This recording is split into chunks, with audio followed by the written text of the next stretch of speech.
Today marks the 14th anniversary of the world premiere of Marvel's The Avengers. It marks the moment Marvel Studios became the biggest studio on the face of the planet. It still is, by the way. But they need the next Avengers entry later this year to confirm this. The last few years have not been kind to the studio. And on a day like this, my nerd heart finds that a little bit sad.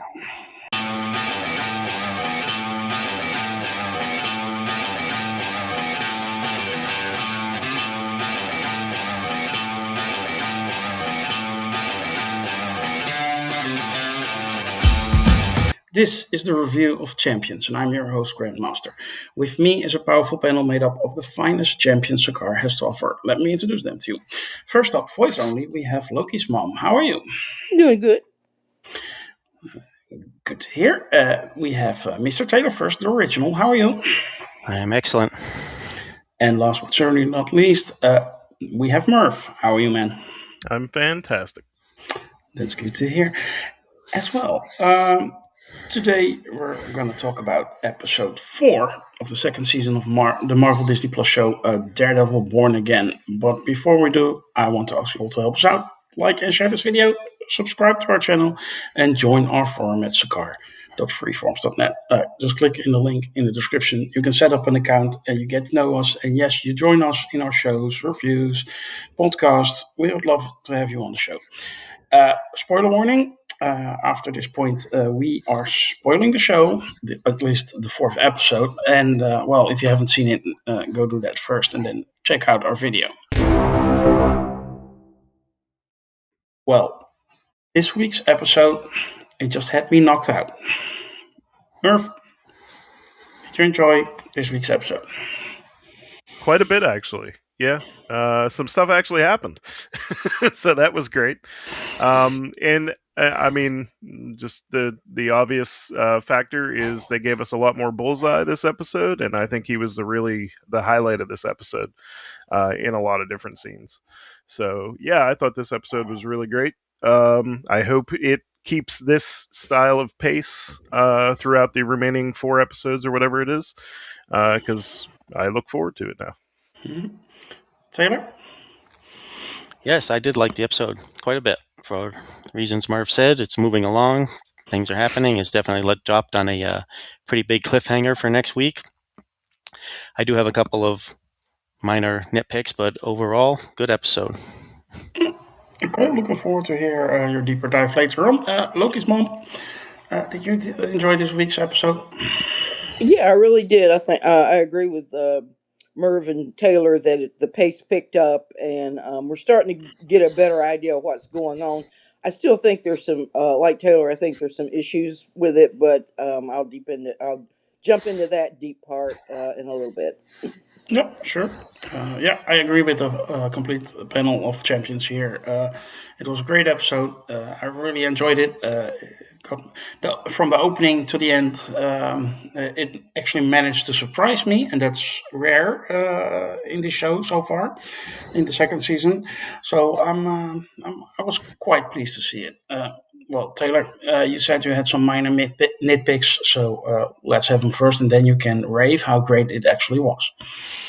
Well, I mean, the nitpicks are some of it is just kind of stuff that happens in TV shows, especially like comic book TV shows. But how many guys are on this anti-vigilante task force? Because about 100 have been killed already this season. Where are these guys all coming from? Now, I will say, in the earlier episode, when Daredevil was fighting the task force guys, it was actually pretty good because even before the heart attack thing happened, he took some shots. Right, the guys weren't like total stormtroopers who just couldn't do anything at all. So he took some punches, he took some shots, but it was all really well executed. But yeah, I think it's gotten a little bit over the top with how many of these guys are getting killed left and right. It would draw a whole lot of attention from the whole world at this point. But again, that's action scenes are action scenes. The other thing is just kind of some of the other characters, especially the other vigilantes. The the one, of course, that did everything was Bullseye, who's a psychopath, not really a vigilante. He's a nutcase Mm-hmm. killer. But for example, like this character of Swordsman, he was introduced in Hawkeye, but he Mm-hmm. didn't do anything there. And he was in last season of Bullseye, excuse me, of Daredevil, but he didn't do anything there. And he hasn't really done anything this season. The only other than that one breakout scene last episode where he finally picked up a bar and did some fighting. But Mm-hmm. I want, if we're gonna have this character from the comics who's an actual superhero, let's get him in the costume and put a sword in his hand and have him do something. And as near as I could tell from this episode, he's going on vacation or something. He seemed to indicate that he's going to be gone for a while. So I don't know when we're ever going to see him do anything. And then there's White Tiger. Last season we had White Tiger Senior, and he really didn't do anything and then he got killed. And now we have the new White Tiger, and so far she hasn't done anything except she wear a necklace. Now the necklace is supposed to give you superpowers, so I would like to see her put on a suit and use those powers to do some superhero stuff at some point. I don't see a point in bringing in these characters and not having them do what they do in the comics. And it can be done without them taking over the whole show. But just give them give them something, and maybe they will at a later date. But those are the only things that are just kind of in the back of my head, saying like when are we going to do something with these characters? Because they're good characters, but so far they've done absolutely nothing. And the anti-vigilante task force was always talking about all these costume vigilantes. Well, I've only seen Daredevil actually do anything yet, so I just would like to see him do a little bit more. Mm-hmm. Other than that, though, again, great episode. Uh, the scene with Kingpin and Buck meeting with Mr. Charles and in the warehouse, where Mr. Charles pushed a little bit too far this time, and Buck shot his two guys, and Kingpin threatened to kill him if he got in his way. So we don't know what's going to happen in there, how that situation is going to escalate, if Valentina is going to push back or what's going to happen there. And then, of course, we had the whole, charity boxing match / trap for Daredevil and Bullseye, I guess, was the plan, where everything went to heck in a handbasket, and Bullseye, of course, went in and started killing everybody, and of course, Kingpin's wife. I, I assume she's dead. I guess there's a chance she's still alive, but it looks like she's dead. So we all know how much Kingpin loves her, and how that is his soft spot, and how he does not react well to bad things happening to her. So is it just going to explode next episode? Is he just going to start say that the heck with being the mayor, the heck with all this political stuff, I'm just going to start massacring people? Or is he going to come up with some master plan? Mm-hmm. I'm really interested to find out. But yeah, overall, a lot of big moves happened in this episode, and it's going along well. Yeah, I agree. I would say the only other vigilante that actually does something is Bullseye. Right. And Lokismom, I do want to point out we still haven't seen JJ, and I'm still getting more and more upset that we didn't. But you also had some criticisms of this episode, so let's hear it. Yeah, I agree with Taylor. I think the underutilization of the swordsman, at least, I think, it, I mean, it's like, why is he there? They could have gotten another character to do that. But I guess at the end, therefore, before he leaves, he turns his bank account over to Karen. So whatever's going to come up in the near future is they're going to be able to pay for it. Bribe people, whatever they need to use that money for. But anyway, it set that up. But other than that, I thought while the scene was just wonderful, it's just stuck in my, just that greasy spoon diner with a lobster tank. I mean, who in the world order a lobster out of tow main water? Anyway, whatever it was there, but that scene was just so well done and just crazy. And then Bullseye just puts his symbol on door with the ketchup, and of course they're playing that great one of my favorite songs in a New York State of Mind by Billy Joel. So I really enjoyed the whole thing. Other little nitpickies. Yeah, I think the Mr. Charles thing is getting kind of weird because why would the CIA need Red Hook, a Freeport? You know, if they wanted to run guns to that, they would.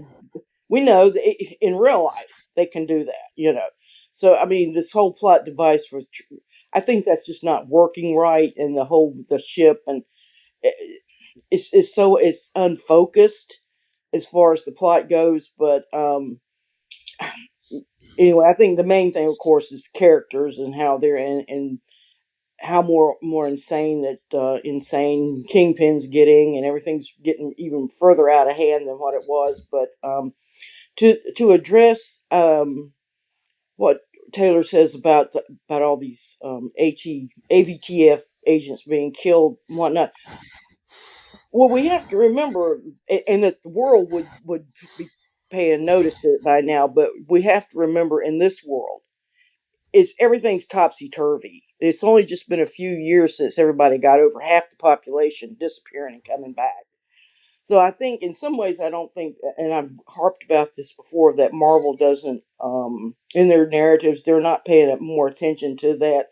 One of the reasons Kingpin's able to get elected and be able to do the things that is because people are so confused, and everything, their realities have been destroyed, and what they were born to believe in is no longer valid, and it's or doesn't no longer make sense, and things like that. So I think that does play in the background, but it's just not being shown quite enough. I think if they did that, we could understand why Kingpin's getting away with why Kingpin gets elected, or why a man like Thunderbolt Ross gets elected president. You know, that we have to sort of think of it in that larger world, and because this is such an acute crime drama and set in New York, I think we tend to forget that. We close that other part out while the greater MCU is going on along.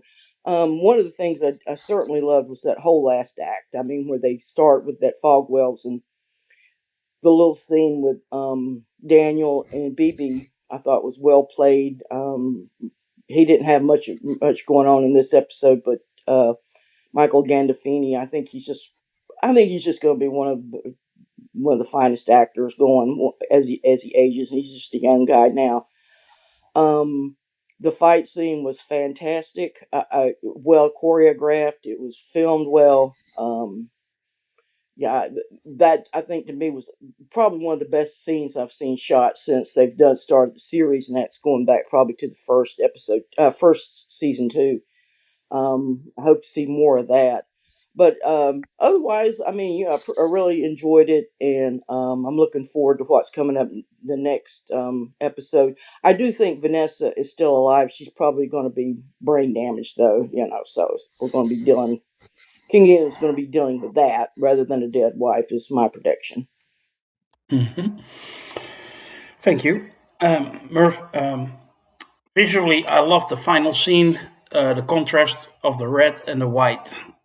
Uh, they were both in white. And, the moment she walked in, she was doomed. In my book, so but I absolutely love the scene. And for the record, New York State of Mind is the second best song made about New York. The first one is New York City Serenade by my main man, Bruce Springsteen. But that's another discussion. Merv, do you have any criticisms of this episode? Yeah, a little bit. Coming back to the Vanessa thing, it was fairly predictable that she was going to show up and she was going to get injured. I'm of the same mind as Loki's mom in that I think she's not dead yet, just because that didn't ring like a death scene to me. Like if it was more brutal or we got to actually see like her last gasp, I think I'd be on the page of she's dead. But just because it was kind of like a little bit low key, it's kind of the mindset of until I see the body, I need to see her go into the grave before I'm actually going to believe it. But either way, I think that's going to rile Kingpin up. But it was somewhat expected in a predictable moment. which didn't surprise me at all that she was going to be in the line of fire here. I mean, even Kingpin knew it. Everybody knew it. So the fact that she showed up and got hurt was just like by the numbers, you know. And then the only other like storyline criticism I really had was the first mate of the ship. Why wasn't that guy better protected? I mean, we know exactly what's happening to it. Like, we know he's target number one for the Kingpin, and then he just like there's like two guys who escort him to I don't even know where, and then he just but the easiest assassination in the world for Buck was to just shoot three people in the head. So, you know, that was kind of like, why did they just kind of throw this guy out there to die? Like, that's what it felt like. Maybe I missed something in translation. Like some reason that, you know, this went awry other than the predictability of this guy's going to die just after he gives his video confession. But those are really my only criticisms. I thought, well, I do have one more that I'll come back to later. But I thought the opening scene with Bullseye was fantastic. I loved the setup to it. I love getting like a day in the life of Bullseye, as crazy as he is. And then I loved him, you know, we see what he's seeing, which is the utensils all over, the lobster tank and everything, and then all heck breaks loose. And then I love the later scenes between Daredevil and Bullseye. And I even love the Daredevil scene where he's like undercover as a anti-vigilante task force guy, like at the crime scene, kind of pushes his way through just to be on the trace of Bullseye, follows him to the church, and etc. I really thought all that was great, and I think that's a large portion of why I really enjoyed this episode quite a bit. Was all the Daredevil Bullseye stuff. Felt a little bit fresh, and it's just nice to see somebody go toe-to-toe with Daredevil in a 1v1 instead of just the nameless army of forgettable tracksuit mafia anti-vigilante task force guys. You know, they're just an endless supply of them. They're not nearly as funny. And the only other thought I had, which I guess I'll throw it over to a negative, and it's not necessarily indicative of this particular episode, but more the vibe of the gun running that seems to be happening between the whatever, you know, Mr. Charles and the Kingpin and the port and all that stuff. This is yet another situation television show for the MCU where the character that they created of Sharon Carter, the power broker, could actually fit in really well, and she's nowhere to be found. And it's just like, you had several opportunities over the past couple of years to actually bring this character back into the fold, and she's just still in Madripoor or wherever she's at. And it was just a random thought of like, oh yeah, remember that loose thread character that's floating out there? This would actually fit really nice. You know, the other one being the Secret Invasion, obviously, she would have fit there because that would have actually explained why she turned full villain, you know. But that's kind of a sidetrack derailment of this whole critique of this episode. But overall, I do think this episode was pretty strong, again, for all the stuff I mentioned. Yeah. Well, by the way, did you spot that wink from Buck to Mr. Charles? After he shot those two guys and they left the warehouse, he winked at him. I was like, are you really that cocky, or are you secretly conveying a message to him? Could be. Yeah. Yeah. Well, he got that, Mr. Bug got that phone call where they're in the locker room, and he tells him to go. Of course, he's going to. So we're assuming he was tipped off by the somebody, probably Mr. Charles, where the federal marshals were taking the first mate of the Northern Star. So yeah, that's sort of misty. I don't really know what's going on there. We'll probably, hopefully, by the end of the season, we'll get a better idea. Yeah. Well, who knew that government officials in TV shows are corrupt sometimes? That never happens. That almost never happens. Unrealistic. Yeah. It's so unrealistic. Well, yeah. Well, I think that's enough about episode 4. But of course, we do have to continue with our rating.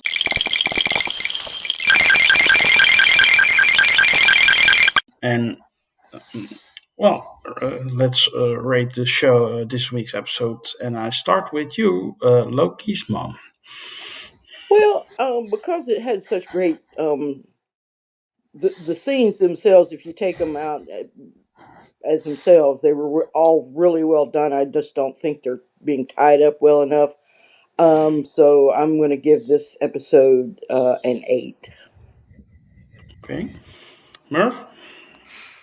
I'm going to go 8.5, just because I do think it's a step up from episode 3. I think it's the best episode we've gotten so far this season. And I'm just hopeful that they can continue the pace and keep it up. Taylor?